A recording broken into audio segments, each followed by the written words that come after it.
This is lesson 6.4, part 2. In this lesson, we're going to learn how to apply the properties of exponents to simplify algebraic expressions with rational exponents. These are the properties of rational exponents. They are the same as the properties of regular exponents. So if you have matching bases, A and A, you would simply add your exponents. So example, 8 to the 1/3 times 8 to the 2/3.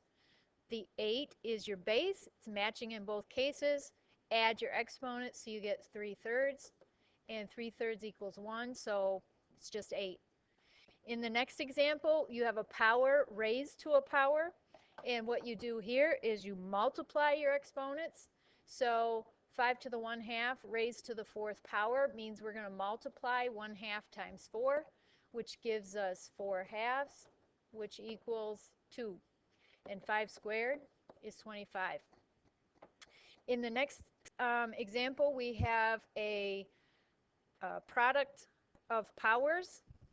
And in this case, you distribute your exponent.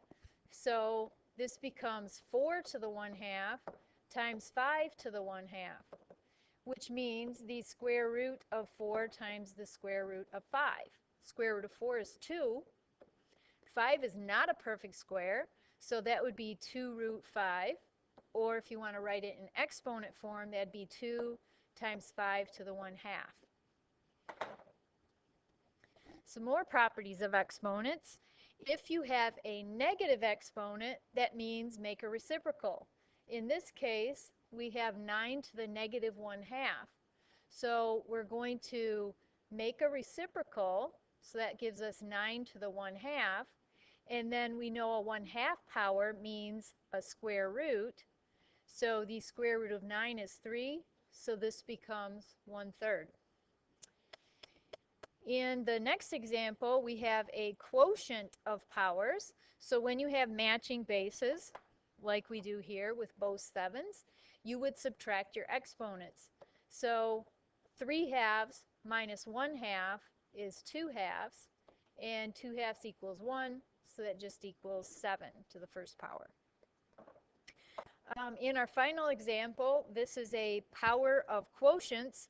In this example, you distribute your exponent. So this gives us 5 to the 1/3 over 27 to the 1/3.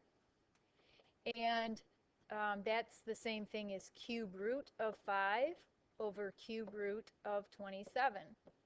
The cube root of 27 is 3, but 5 is not a perfect cube, so we can leave it in the radical, or we can put it back into exponent form, so we get 5 to the 1/3 over 3.